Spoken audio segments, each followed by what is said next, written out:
nikaandika barua ya kujiuzulu, lakini pia nikaitengua barua ya kujiuzulu kwa taratibu za chama chetu, na ibara 117 inaeleza wazi mtu atajiuzulu ikiwa yale mamlaka au mkutano uliomchagua ukiwa umekubali. Mimi nilichaguliwa na mkutano mkuu wa chama, na nilipotengua barua yangu ya kujiuzulu, mkutano mkuu wa chama ulikuwa bado haujapokea barua yangu. Kwa hiyo palikuwa hamna hata sababu ya kuitisha mkutano mkuu, kwa sababu ile barua tayari tulikuwa tumeisha itengua, na yeye mwenye katibu mkuu alijua hilo. Akaniandikia barua akasema kwamba nawashauriana na wanasheria wa chama ili wanipe ushauri wao. Wewe umesema unaanza kazi tarehe 10 Juni 2016 na kuomba usianze kazi tarehe hiyo mpaka nishauriane na wanasheria wa chama wanieleze njia mwafaka ya kuchukua, na mimi nitakuandikia njia ya mwafaka ambayo unapaswa kuchukua.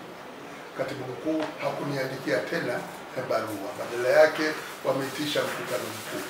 Mkutano mkuu umevurugika, mkutano mkuu haujaisha. Kwa hiyo hana uthibitisho wowote kwamba mkutano mkuu wamefanya, wamepiga kura, na mimi nikuwepo pale siku ile. Wamepiga kura za kijanja ambazo hazikuwa za kufuata taratibu, na watu kwa kweli hawakupiga kura, bali alikuwa na hesabu kura aliyepangwa Mbadala Maharagande alitangaza tu kwamba wanaokubali barua ya mwenyekiti ni 476, wanaokataa ni 14. Mkutano ukavurugika.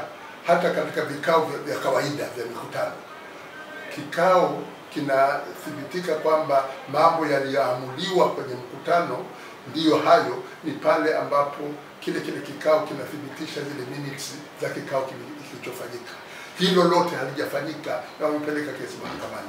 Kwa ujumla palikuwa hamna sababu ya kupeleka kesi mahakamani.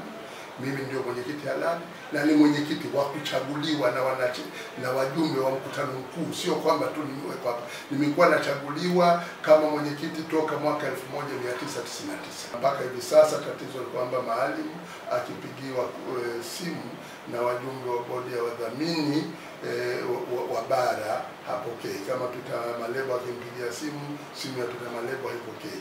Mimi nikimpigia simu yangu haipokei. Nabaki na stajabu. Mtu mimi nilifahamiana naye toka 1973. Nimefahamiana naye chuo kikuu. Mtu mzima, mtu amekuwa katika shughuli za kisiasa. Amefanya mazungumzo na CCM baada ya watu zaidi ya 60 kuuawa Zanzibar mwaka 2001. Baada ya kuwa na wakimbizi zaidi ya 2000. Leo mtu aliyomfahamu mwaka 1973 ambaye amekuwa mwenyekiti wake toka 1999 na mpigia simu hapokei.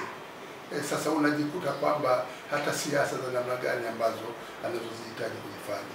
Na huku akija kufanya mikutano kila mwaka tunafanya mikutano, na utaratibu mimi napoenda kwenye kufanya mkutano wowote hapa Tanzania bara, anayepanga shughuli hizo na kuwasiliana na makatibu wa wilaya ni naibu katibu mkuu.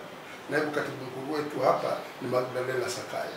Mimi mikutano yangu yote inapangwa na ofisi ya naibu katibu mkuu, anawasiliana na makatibu wa wilaya wahusika, na wao wanafanya taratibu zote za kuhakikisha kwamba mikutano hiyo inafanyika.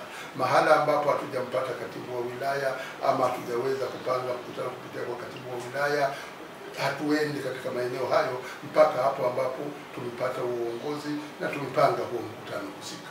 Kwa hiyo Maalim alipokwenda Mtwara, ameenda Mtwara bila kuwapa taarifa viongozi wa Mtwara. Katibu wa Mtwara tunaye Said Kulaga hajapewa taarifa kwamba katibu mkuu anakwenda.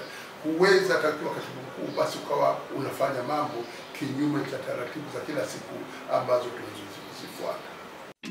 Muda ni kitu muhimu sana kwenye maisha ya kila mwanadamu. Najua foleni za ufanyaji malipo ya ada za shule zinakuchosha. Mfumo wa kisasa wa Ada Lipa unailetea idara ya elimu uwezo wa kupokea malipo moja kwa moja kutoka kwenye simu ya mkononi. Lipa ada popote ulipo. Foleni sasa basi. Tupigie simu kupitia 0754 869 302 kuunganisha shule yako sasa.